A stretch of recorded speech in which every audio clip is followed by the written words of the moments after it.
Hello friends, welcome back to coastal sports. ప్రపంచ క్రికెట్లో ఓ కొత్త పరిణామం. ఇంగ్లాండ్ క్రికెట్ బోర్డు నిర్వహిస్తున్న ది 100 టోర్నమెంట్ ఫ్రాంచైజీలను ప్రైవేట్ యాజమాన్యాలకు విక్రయించేందుకు రెడీ అయింది. అయితే ఇక్కడే అసలు హంగామా మొదలైంది. ఈ బిడ్డింగ్ వార్లో ఐపీఎల్ జట్ల ప్రభావం ఏంటో తెలుసా? ముంబై ఇండియన్స్, సన్ రైజర్స్ లాంటి జట్లు ఏ ఫ్రాంచైజీలను టార్గెట్ చేస్తున్నాయి?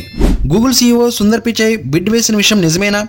ఈసీబీ అమ్మకాల ద్వారా 350 మిలియన్ పౌండ్ల భారీ పెట్టుబడులు ఎలా రాబడుతుంది? ఈ ఆసక్తికర విషయాలన్నీ ఈ వీడియోలో మీకు తెలియజేస్తాను. ఈ వీడియోను పూర్తిగా చూడండి. ఇంగ్లాండ్ క్రికెట్ బోర్డు తాజాగా ది 100 ఫ్రాంచైజీలను ప్రైవేట్ యాజమాన్యాలకు విక్రయించేందుకు సిద్ధమైంది. టోర్నమెంట్ ప్రారంభమైనప్పటి నుంచి ఈ నష్టాలను ఎదుర్కొంటున్న ఈసీబీ ఇప్పుడు ప్రైవేట్ పెట్టుబడులు రాబట్టేందుకు రంగంలో దిగింది. మొత్తం 8 ఫ్రాంచైజీలు ఉండగా వాటిలో 49% వాటా ప్రైవేట్ పెట్టుబడిదారులకు అమ్మనుంది. ఈ డీల్ ద్వారా సుమారు 350 మిలియన్ పౌండ్ల పైగా నిధులు సమకూరనున్నాయి.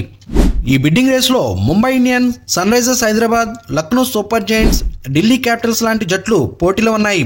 ముంబై ఇండియన్స్ జట్టు ఓవెల్ ఇన్వెన్సిబుల్ను కొనుగోలుకి ప్రయత్నిస్తుంది. Sunrisers Hyderabad Northern Super Chargers జట్టును టార్గెట్ చేసింది. అలాగే ఢిల్లీ క్యాపిటల్స్ ఇప్పటికే సదరన్ బ్రేవ్తో ఒప్పందం కుదుర్చుకుంది. ఇది ఇలా ఉండగా కోల్కతా నైట్ రైడర్స్ మరియు చెన్నై సూపర్ కింగ్స్ ఈ బిడ్డింగ్ ప్రక్రియలో పాల్గొనలేదు. ఇది ఇలా ఉండగా అందరికీ షాక్ ఇచ్చే విషయం ఏమిటంటే గూగుల్ సీఈఓ సుందర్ పిచాయ్ కూడా ఈ బిడ్డింగ్ రేసులోకి దిగారు. ఆయన నేతృత్వంలోని సిలికాన్ వ్యాలీ బృందం ఏకంగా 80 మిలియన్ పౌండ్స్ బిడ్ పెట్టిందట. ఈ బిడ్డింగ్ లో మైక్రోసాఫ్ట్ సత్యం నాదెళ్ల, అడోబీ శాంతన్ నారాయణ్ కూడా పాల్గొనాలని భావిస్తున్నారు. ఈ టెక్ దిగ్గజాలు కలిసి ఓవెల్ ఇన్వెన్సిబుల్ లేదా లండన్ స్పిరిట్ జట్లను కొనుగోలు చేయాలని చూస్తున్నారు. క్రికెట్ ప్రపంచంలో ఇది ఒక సంచలనం. అయితే ఇక్కడే అసలు ట్విస్ట్. ఈసీబీ ఈ బిడ్డింగ్ రేసులో ఐపీఎల్ జట్లను పూర్తిగా ఆధిపత్యం చెలాయించకుండా నియంత్రించాలని చూస్తుంది. ఈఎస్పీఎన్ క్రిక్ ఇన్ఫో నివేదిక ప్రకారం మొత్తం 8 ఐపీఎల్ ఫ్రాంచైజీలు ఈ రేసులో ఉన్నాయి. ఈసీబీ విభిన్న పెట్టుబడిదారులను ఆకర్షించాలనుకుంటుంది. అమెరికన్ ఇన్వెస్టర్లకు ఈసీబీ ప్రాధాన్యం ఇవ్వనుంది.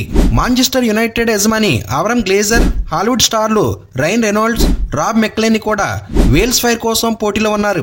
ఈసీబీ చైర్మన్ రిచర్డ్ థామ్సన్ ప్రకారం వివిధ దేశాల పెట్టుబడిదారులను చేరతీసి గ్లోబల్ మార్కెట్లో క్రికెట్ విలువ పెంచాలనుకుంటున్నారు. మరి ఐపీఎల్ జట్లు ఈ వ్యూహాన్ని దాటగలవా? ది 100 స్టేక్ సేల్ కీలక తేదీలు ఈ విధంగా ఉండే అవకాశం ఉంది. జనవరి 30న బిడ్డింగ్ ప్రారంభమవుతుంది.